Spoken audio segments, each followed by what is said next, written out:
Now, friends, I can't say when we come to the book of Nahum, as some folk now are kidding me about it, that every book I come to in every chapter, I say it's the greatest. Well, very candidly, I have to say that the little book of Nahum is not the greatest book in the Bible, but it's a great book, and it's in the Word of God for a very definite purpose. And I dare say that very few of you have ever heard a sermon from the little book of Nahum. I recognize that these that deal in wild utterances, prophecy mongers, as Sir Robert Anderson called them, use this to try to say that Nahum prophesied of the automobile when in the 2nd chapter the chariots shall rage in the streets. Well, may I say that we'll see that when we come to it, that it has no reference to the automobile at all. But now what we do have in the little book of Nahum is a remarkable prophecy, and it seems very much out of date. To begin with, we know so little about Nahum. And then the thing he prophesies, he has just one theme, and that is the judgment of Nineveh, the capital of the Assyrian Empire. And that's all that his prophecy is about. Now, how could that be meaningful to us today? How could that fit into our common and contemporary culture? Would it have a message for us? Well, the remarkable thing about the Word of God is that no matter where you turn in the Word of God, it's for us. Now, some is to us, but all of it is for us. That is, it has a message for us. So today, I want us, first of all, to get acquainted with Nahum the best that we can. And we can know something about him, by the way. Now, his name means comforter.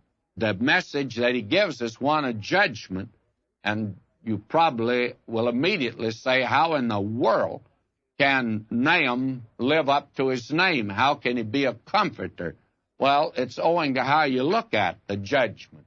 If it's a judgment of your enemies, one that you're afraid of, one that dominates you, then may I say it can be a comfort to you. But his name means that just the same, comforter. Now, he's identified here in verse 1, the burden of Nineveh, the book of the vision of Nahum the Elkoshite. Now, all that we're told about him here is that we have a burden of Nineveh, and the burden, as we've seen before, we had that in Isaiah, means judgment. It's the judgment of Nineveh. And then it's the vision of Nahum, and he's called an Elkoshite. Now, what do we know then about him? He's identified as an Elkoshite, and the next question is, who's an Elkoshite? Well, we know very little about the writer. Elkosh was a city in Assyria a few miles north of the ruins of Nineveh. Nahum could well have lived there and prophesied to Nineveh as Daniel did to Babylon later on.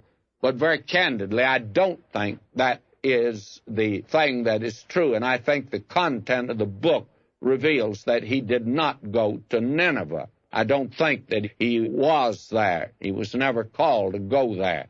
Then another explanation that's offered is that there was a village by the name of Elkosh in Galilee, and Jerome recorded that a guide pointed out to him such a village as the birthplace of Nahum.